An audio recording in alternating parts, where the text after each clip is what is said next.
നമസ്കാരം പ്രിയമുള്ളവരെ. പാലയിൽ ചില രാഷ്ട്രീയ മാറ്റങ്ങൾ നടക്കുന്നുണ്ട്. ആ രാഷ്ട്രീയ മാറ്റങ്ങൾ ഒരുപക്ഷെ കേരളത്തിൻ്റെ രാഷ്ട്രീയ വിഗതികളെ തന്നെ മാറ്റിമറിക്കാവുന്ന രീതിയിൽ രൂപാന്തരപ്പെടുവാനുള്ള സാഹചര്യങ്ങൾ ചർച്ച ചെയ്യപ്പെടുന്നുണ്ട്. ഇന്ന് പാലാ മുനിസിപ്പാലിറ്റിയിൽ അവിശ്വാസ പ്രമേയം പാസായി. UDFിൻ്റെ പിന്തുണയോടുകൂടി ഭരിക്കുന്ന ബിനു പുളിക്കക്കണ്ടത്തിൻ്റെ മകൾ സ്വതന്ത്ര കൂട്ടായ്മയുടെ ചെയർപേഴ്സണൽ ദിയ ബിനു പുളിക്കക്കണ്ടത്തിനെതിരെയുള്ള അവിശ്വാസ പ്രമേയം പാസ്സായിരിക്കുന്നു. UDFിൻ്റെ 4 അംഗങ്ങൾ, സ്വതന്ത്ര അംഗങ്ങൾ ഉൾപ്പെടെ 4 അംഗങ്ങൾ ഈ അവിശ്വാസ പ്രമേയത്തെ പിന്തുണച്ചു. UDFിൻ്റെ വിപ്പ് ഈ അവിശ്വാസ പ്രമേയത്തിന് എതിരായിട്ട് ദിയ പുളിക്കക്കണ്ടത്തിന് അനുകൂലമായി വോട്ട് ചെയ്യണം എന്നായിരുന്നുവെങ്കിലും 4 അംഗങ്ങൾ അത് ലംഘിച്ചു എന്ന വാർത്തയാണ് മാധ്യമങ്ങൾ റിപ്പോർട്ട് ചെയ്യുന്നുണ്ട്. അവിശ്വാസ പ്രമേയം പാസ്സായിരിക്കുന്നു. ദിയ ബിനു പുളിക്കക്കണ്ടം അധികാരത്തിൻ്റെ പുറത്തേക്ക് എന്ന വാർത്തയാണ് മാധ്യമങ്ങൾ പ്രധാനമായും ചർച്ച ചെയ്യുന്നത്. ഒപ്പം തന്നെ മായ രാഹുൽ, കോൺഗ്രസിൻ്റെ വിമതയായി മത്സരിച്ച് വിജയിച്ച വനിതാ സംവരണമാണ് ചെയർപേഴ്സൺ സ്ഥാനം. അവരിപ്പോൾ കേരള കോൺഗ്രസ് എമ്മിൻ്റെ പിന്തുണയോടുകൂടി ചെയർപേഴ്സൺ ആകുമെന്ന രീതിയിലുള്ള മാധ്യമ റിപ്പോർട്ടുകളും പുറത്തു വരികയാണ്. നമ്മൾ അവിശ്വാസ പ്രമേയത്തിന് ശേഷമുള്ള വീഡിയോ ദൃശ്യങ്ങളൊക്കെ കാണുമ്പോൾ കേരള കോൺഗ്രസ് എമ്മിൻ്റെയും കോൺഗ്രസിൻ്റെയും ഒക്കെ കൗൺസിലർമാർ ഒരമ്മ പെറ്റ മക്കളെ പോലെ കൗൺസിൽ യോഗത്തിൽ സംസാരിക്കുന്നതും ഒക്കെയാണ് കാണുന്നത്. അവരുടെയൊക്കെ സംഭാഷണത്തിൽ നിന്ന് വ്യക്തമാകുന്നത് ഒരുപക്ഷെ മായ രാഹുൽ എന്ന് പറയുന്ന കോൺഗ്രസ് വിമതയെ പിന്തുണച്ചുകൊണ്ട് കേരള കോൺഗ്രസ് എം അവിടെ മുന്നോട്ട് വരും എന്നാണ്.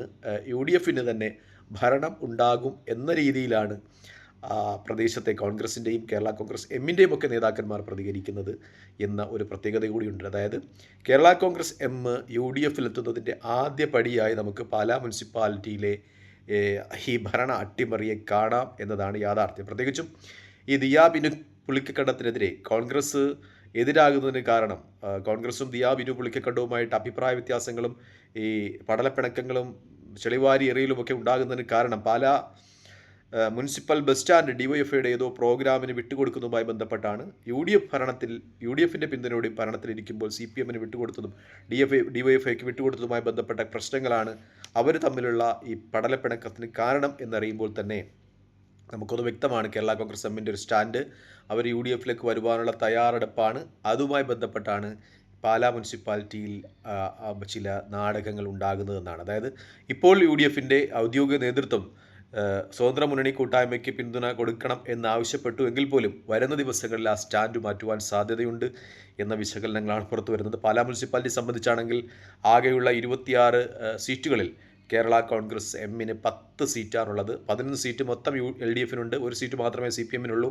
കേരള കോൺഗ്രസ് മാണിക്ക് 11 സീറ്റുണ്ട്.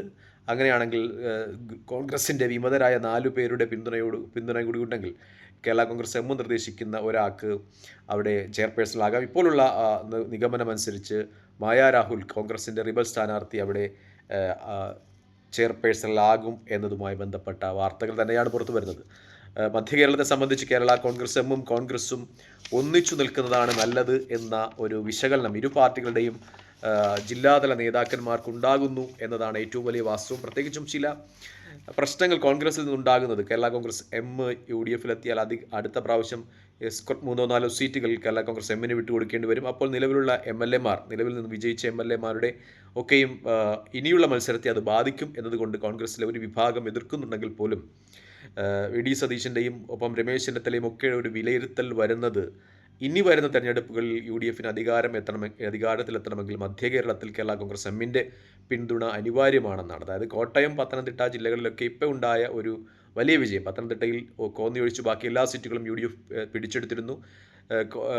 കോട്ടയം ജില്ലയിൽ എടുക്കുകയാണെങ്കിൽ 9 സീറ്റും, വൈക്കം ഉൾപ്പെടെ 9 സീറ്റും, LDFിൻ്റെ വലിയ കുത്തകയായ വൈക്കം ഉൾപ്പെടെ 9 സീറ്റും UDF പിടിച്ചെടുത്തിരുന്നു. അത് ഒരു തരംഗത്തിൽ ലഭിച്ചതാണ്. ഇനി അത് നിലനിർത്തിക്കൊള്ളണം എന്നില്ല. അതുകൊണ്ട് തന്നെ കേരള കോൺഗ്രസ് എം അടുത്ത തെരഞ്ഞെടുപ്പുകളിൽ UDFിൻ്റെ ഭാഗം ആകണം എന്ന ഒരു വിലയിരുത്തൽ പ്രത്യേകിച്ച് UDF നേതാക്കന്മാരുടെ ഇടയിലുണ്ട്, മുസ്ലിം ലീഗിൻ്റെ ഇടയിൽ നിന്നുണ്ട് എന്ന ഒരു വിശകലനമാണ് പുറത്തു വരുന്നത്. കേരള കോൺഗ്രസ് ജോസഫ് ആകട്ടെ ഉപാധികളുടെ അടിസ്ഥാനത്തിൽ ഇപ്പോൾ കേരള കോൺഗ്രസ് എമ്മുമായി സഹകരിക്കാം എന്ന ഒരു നിലയിലേക്ക് എത്തിയിട്ടുണ്ട്. അതായത് കോൺഗ്രസും ഒപ്പം കേരള കോൺഗ്രസ് എമ്മും മനസ്സിലാക്കുന്ന ഒരു കാര്യം, പരസ്പരം യോജിച്ച് മുന്നോട്ട് പോകുന്നതാണ് നല്ലത്.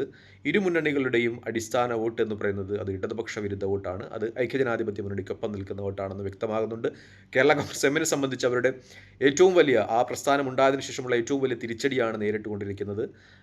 നിയമസഭയിൽ അംഗബലമില്ല, ലോക്സഭയിൽ അംഗബലമില്ല, രാജ്യസഭയിലാണ് ആകെ ഒരു അംഗബലമുള്ളത്. അത് ജോസ് കെ മാണിയാണ്. പക്ഷേ നിലവിലുള്ള രാഷ്ട്രീയ സാഹചര്യം അനുസരിച്ച്, നിലവിലുള്ള നിയമസഭയിലെ അംഗബലമനുസരിച്ച് LDFന് ഇനി ഒരു രാജ്യസഭ MPയെ വിജയിപ്പിക്കുവാനുള്ള അംഗബലം നിയമസഭയിലില്ല. ഇനി ഒരുപക്ഷേ UDFിനോടൊപ്പം നിൽക്കുന്ന, നേരത്തെ LDFിലായിരുന്ന ചില സ്വതന്ത്ര MLAമാർ ഇനി LDFിനോടൊപ്പം നിന്നാൽ പോലും ആ സീറ്റ് കേരള കോൺഗ്രസ് എമ്മിന് നൽകുന്ന ഒരു സമ്പ്രദായം ഒരുപക്ഷേ LDFിലുണ്ടായിരിക്കില്ല. ആ സീറ്റ് ഒരുപക്ഷേ CPM വാങ്ങിച്ച് മത്സരിക്കുവാനായിരിക്കും സാധ്യത. അതുകൊണ്ട് തന്നെ രാഷ്ട്രീയമായി തങ്ങളുടെ ഒരു അന്ത്യം സംഭവിക്കുമോ എന്ന ഭയം കേരള കോൺഗ്രസ് എമ്മിനുണ്ട്.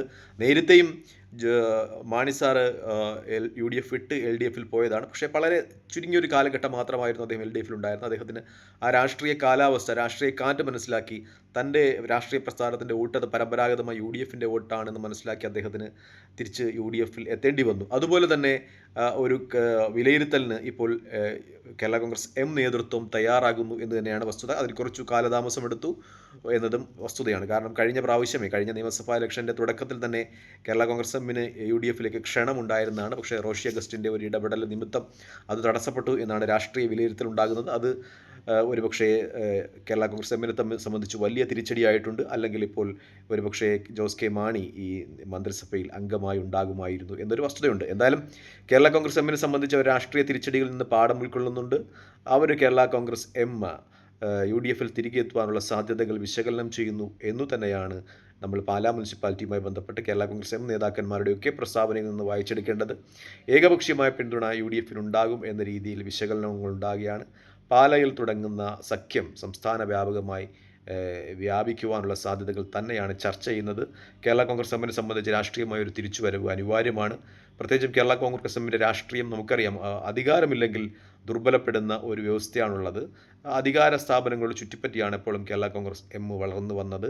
ഇപ്പോൾ ഈ വരുന്ന മാസങ്ങളിൽ UDFിൽ എത്താമെന്നും അങ്ങനെ കോർപ്പറേഷൻ സ്ഥാനങ്ങളിൽ 1-2 നേടാമെന്നും അങ്ങനെ അണികളെയൊക്കെ തങ്ങളോടൊപ്പം അധികാരത്തിൻ്റെ ഭാഗമായി പിടിച്ചു നിർത്തുവാൻ കഴിയും എന്ന ഒരു ലക്ഷ്യം കേരള കോൺഗ്രസിനുണ്ട്. അല്ലെങ്കിൽ ഈ 3-4 മാസത്തിനകം അധികാരത്തിൻ്റെ ഏതെങ്കിലും പന്താവിലെത്തിയില്ലെങ്കിൽ കേരള കോൺഗ്രസ് എന്ന് പറയുന്ന രാഷ്ട്രീയ പ്രസ്ഥാനത്തിന് കേരളത്തിൽ പിന്നെ ഒരു നിലനിൽപ്പിൻ്റെ ഒരവസ്ഥ ഉണ്ടാകില്ല എന്ന വിലയിരുത്തൽ തന്നെയാണ് വരുന്നത്. പക്ഷേ ജോസഫിനെ സംബന്ധിച്ച് കിട്ടുന്ന അവസരം പ്രയോജനപ്പെടുത്തി തങ്ങളുടെ രാഷ്ട്രീയ എതിരാളികളായ കേരള കോൺഗ്രസ് എമ്മിനെ ഇല്ലാതാക്കുക എന്നൊരു രാഷ്ട്രീയ ലക്ഷ്യം കൂടിയുണ്ട്. നമുക്കറിയാവുന്ന പോലെ മാണി സാറിൻ്റെ മരണശേഷം കേരള കോൺഗ്രസ് എമ്മിനെ പിടിച്ചെടുക്കുവാൻ ജോസഫ് വിഭാഗത്തിൻ്റെ ഭാഗത്ത് നിന്ന് ശക്തമായ നീക്കങ്ങളുണ്ടായിരുന്നു. പ്രത്യേകിച്ച് നമുക്കറിയാം പാലാ നിയമസഭാ ഇലക്ഷനിൽ അന്ന് അവിടെ മത്സരിച്ച സ്ഥാനാർത്ഥിക്ക് ചിഹ്നം ലഭിക്കാതിരിക്കുവാനുള്ള ശ്രമങ്ങൾ, അന്ന് ചെയർമാനായിരുന്ന PJ ജോസഫ് ലെറ്റർ കൊടുക്കാത്തതിൻ്റെ പേരിലൊക്കെ 2 ചിഹ്നം കിട്ടാതെ മത്സരിച്ചു. അങ്ങനെയാണ് ആദ്യമായിട്ട് പാലയിൽ കേരള കോൺഗ്രസ് പരാജയപ്പെടുന്നത് എന്നുള്ള വസ്തുതകളൊക്കെ ഉള്ളപ്പോൾ തന്നെ കോൺഗ്രസിലെ ഒരു വിഭാഗം ഇപ്പോഴും കേരള കോൺഗ്രസ് എമ്മിനെ സ്വീകരിക്കുവാൻ സന്നദ്ധമാണ് എന്ന രാഷ്ട്രീയ വിശകലനങ്ങൾ തന്നെയാണ് പുറത്തു വരുന്നത്. എന്തായാലും പാലയിൽ തുടങ്ങുന്ന സഖ്യം സംസ്ഥാനത്തേക്ക് വ്യാപിച്ചേക്കും എന്ന നിഗമനം തന്നെയാണ് പുറത്തു വരുന്ന ഏറ്റവും പ്രധാനപ്പെട്ട വസ്തുത. തൽക്കാലം ഈ വീഡിയോയുമായി വിടാവുകയാണ്. മറ്റു വീഡിയോയുമായി കാണുന്നവരെ നന്ദി, നമസ്കാരം, ജയ് ഹിന്ദ്.